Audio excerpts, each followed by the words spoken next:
لما بيزيد ايمان العبد الشيطان ما بيسيبوش. ان النفس الاماره بالسوء. لو عايز تغيظ الشيطان بجد صلي. ازاي يحصل التسليم؟ وقال الشيطان لما قضي الامر ان الله وعدكم وعد الحق ووعدتكم فاخلفتكم وما كان لي عليكم من سلطان الا ان دعوتكم فاستجبتم لي فلا تلوموني ولوموا انفسكم. مكائد الشيطان. اللي بيقول انا موسوس سواء اللي في الطهاره، عايز نبطل كلمه موسوس دي، لان كلمه موسوس هي اللي بتجيب الوسوسه. ده ملازم ليه يجي له من ناحيه الوسوسه. يعمل له ايه؟ يخش مثلا احيانا يوسوس كده، يحسس الانسان ان في ضيق في صدره على فكره، وانك مهما تعبد ربنا مش تقبل منك. ده انت بتصلي عشان الناس، انت مش عارف عشان كذا، انت عشان كذا، انت عشان كذا. بيفتح له ابواب تانية.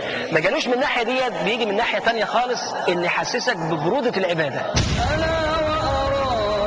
في بروده، يبقى في بروده، مش حاسس بحلاوتها زي الاول. كنت تخش الصلاه كده مجرد ما تقرا الفاتحه تبكي، مجرد ما تقرا في صفحه قران تلاقي الدموع، بعد ما تخلص القراءه تلاقي نفسك في عالم روحاني جميل. ايه الدليل على كده؟ هقول لك حاجه. الشيطان اصلا قال خلاص فبعزتك لاغوينهم اجمعين الا عبادك منهم المخلصين. هو نفسه يعمل فيك اي حاجه، هو نفسه بالبلد كده نفسه يدخلك النار. وبعدين ربنا قال كده، قال انما يريد الشيطان ان يوقع بينكم العداوه والبغضاء في الخمر والميسر ويصدكم عن ذكر الله وعن الصلاه. هو عايز كده. قال لي سيدنا ادم لما قال له كل من الشجره دي، قال له كل من شجره المعصيه. لما قال لي سيدنا ادم كل من الشجره دي، قال له كل من الشجره اللي ربنا نهاك عنها. قال له كل من الشجره دي وهتطرد. لا لا لا، ده حلاها في عينه. العدو الانسي البشر. لو الواد ده ضايقك، لو الواد ده تعبك، لو التالت ده ما سمعش الكلام، بالراحه عليه. اما تيجي عند الشيطان سلم لربنا.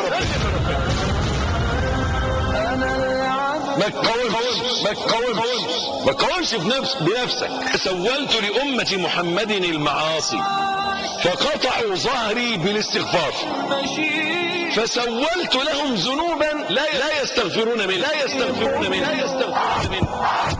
الأهواء. إخوتي، احذروا التزيين.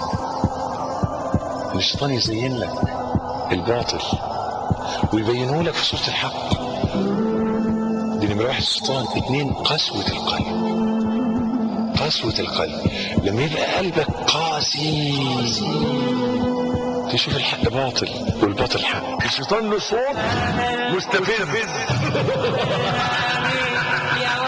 احيانا انت قاعد في البيت، مش هنقول انك ماسك المصحف ولا بتصلي، بس قاعد كافي خيرك شرك، تلاقي حاجة بتنغزك اخرى وانت قاعد نايم في سريرك. زي ما بقول لك انا مش هقول لان انت بتصلي ولا ماسك مصحف ولا بتذكر ربنا ولا حاجه ابدا. نايم في سريرك، راقد في سريرك وقاعد ما بتشوفش حاجه ولا بتعمل حاجه خالص، وتلاقي حاجه بتنغزك. افتح تلفزيون، ادخل على النت، ويوقعك في كبائر كنت في غنى عنه. الشيطان دي شغلته التزيين. لأزينن لهم في الأرض. مكائد الشيطان. انت شغلته قاعد لك متربص ليل ونهار، مركز عليه. شغلته انه يزين لك.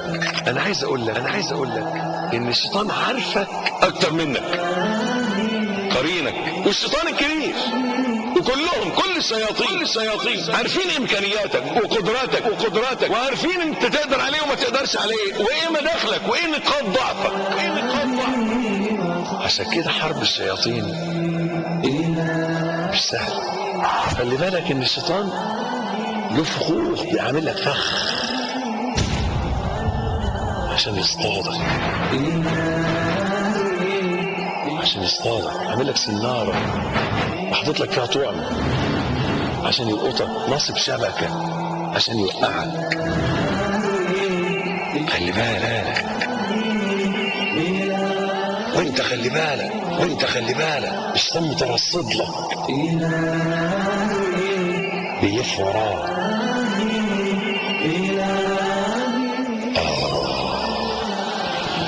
وانت خلي بالك احسن الشيطان يعملك انت فخ او يعمل لك فخ ما كنتش تفكر انه يبقى فخ. ان للشيطان مصالي وفخوخ لا تتبعوا خطوات الشيطان ومن يتبع خطوات الشيطان فإنه يأمر بالفحشاء والمنكر. البشر إذا أساء إليك احسن إليه وإذا أذاك رد السيئة بالحسنة. أما الشيطان أول ما ينزلك قول يا رب